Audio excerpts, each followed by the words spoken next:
Hi, everyone. Welcome to a new series, Casual Completers. I know this isn't something you usually see, but I didn't really know how to start it, so I thought, why the heck not? So don't worry, Casual Collectors and GOA aren't actually going anywhere. I'm just sort of expanding into stuff that I've always wanted to do, this being one of them. And in a couple months, you might even start seeing some Skyrim content popping up. But let's talk about Casual Completers. So this series is going to be based around 100% in games. I've loved it, always enjoyed doing it. And this sort of video series takes a lot of inspiration from some of my favorite channels, The Completionist and Mortismal Gaming. Huge fans of both of them. Um, but I also want to take a little bit of a different approach in the sense of it's okay to fail at the 100%ing everything. And, I'm looking at the 900 Korok seeds from Breath of the Wild. That's just not happening. Um, I intend to 100% every game that I show. But if I can't 100% it, be it time, grind, or the online doesn't work, so certain achievements just are not unlockable anymore, I'll still make the video and I'll let you know. I'm just going to be very, very forward about it. So with that, let's talk about today's first game. I thought about moving this over into the gameplay section, but I'm like, you know what? Let's do more face stuff. I don't do it enough anyways. So the first episode is we're dealing with Dredge. Now, Dredge is a new indie game that just came out. It is a Lovecraftian horror fishing simulator. And if I'm going to be honest with you, I love this game. I 100%ed it. I did everything. It was a fantastic game. It took just under 20 hours to do. And truly, just the music, the ambience, the honestly, the artwork, beautiful. Can't sing its praises enough. Now, I recognize that a lot of games started to pad their game time, with time trials and a bucket ton of collectibles and S ranks, stuff like that. Dredge, none of it. It knows exactly what it is, and it just does it. It's so good. Really, really addicting gameplay. So, without further ado, let's dive in. Pun intended. Now, the gameplay of Dredge is simple to grasp and easy to understand. You use your WASD keys to move your boat around, looking for different fishing spots to, fish. When you come across these specific spots, you'll play a very quick reaction game until you pull said fish up. Once you've personified the idea of teaching a man to fish and they will never go hungry again, you get to play Tetris. Yes! This game has a grid system where every item takes up a different tile slot. So some are really easy, like the 2 or 3 squares, and some are not. There are 128 fish total to find, and that doesn't mean that there are 128 fish, different fish. Well, sort of different. Because that's where the not normal and the Lovecraftian horror comes in. Where all fish have at least one aberration, is what they're called. A little different, little horrifying, let's just put it.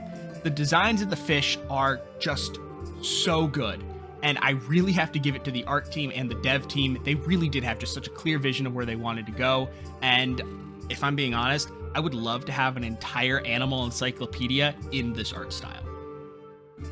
While you drive around living out your fantasies of being the Book of Revelations towards fish, you need to watch out for when the sun goes down, because then you have to deal with the other system in the game, panic. At the top of the screen, you will notice an eye start to fill with, I believe it's four different colors. You've got the blue eye, the green eye, the red eye, and then the very red eye. Red and very red might actually be the same, and they look slightly different just from when I was looking at it, but for this purpose, we'll say it's 4. Each level connotates your character's level of insanity. As your insanity starts to go up, you'll start to hallucinate all sorts of fun things that will in some way affect your game. This is, I think, one of my 2 gripes with the game, though. It's really creepy in the beginning, and on several occasions I found myself trying to get back to port as quickly as possible. But as time went on and I upgraded my boat, just the panic and insanity weren't there. I wish insanity accumulated quicker and the consequences were more dire. Not that they don't affect your game, but I think it'd be interesting that if you hit max insanity and don't get to rest soon, you just like insta-die from some sort of hallucination. Really add to that challenge. But again, it's cool for what it is. This leads me into the other mechanics of the game. There is an upgrade system that lets you unlock more space in your boat for rods, nets, lights, and engines, as well as the research system that unlocks said rods, nets, lights, and engines. It's extremely easy to understand. Find loot by dredging certain locations to pick up metal, refined metal, wood, and cloth that then gets placed into the necessary location, and with a little money, bam, unlocked. Afterwards, it's as simple as buying and placing them into the correct spot on your boat, keeping in mind that the Tetris grid system still plays a part. Also note that not every fish can be caught with the same rod or net. Each fish has a specific type: shallow, coastal, oceanic, volcanic, mangrove, abyssal, and hadal. Hadal? I haven't actually been able to figure out how it's pronounced, so I'm going to go with hadal. You will need to be able to fish for all of these to complete certain achievements, which we'll get to in a moment.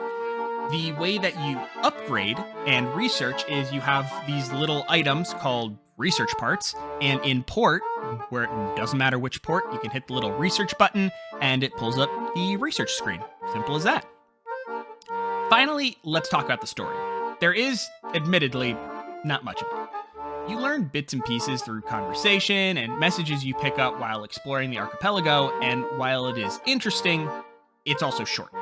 Everything about the characters' interactions are just like slightly off, not in a janky sort of way, more in a mildly disconcerting one. The characters all sort of just accept the weirdness of the world they're living in, but also recognize that it's a little weird. What I do have to give credit for, again, is the devs had a very clear idea of what their game was going to be. There is no additional fluff to pad out the story or game, and this is just such a well done concept. Truly. Can't praise it enough. All right, let's talk completion.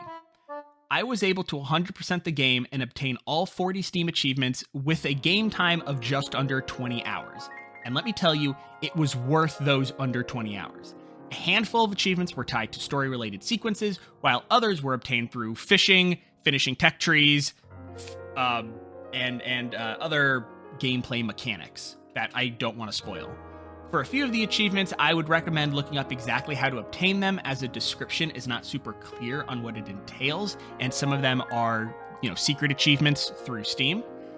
My other gripe, I told you I'd get back to the gripes, and keep in mind that this is really more of a minor one and shouldn't be considered a gripe, more of a nuisance, is certain fish would have only one instance at each spawn location.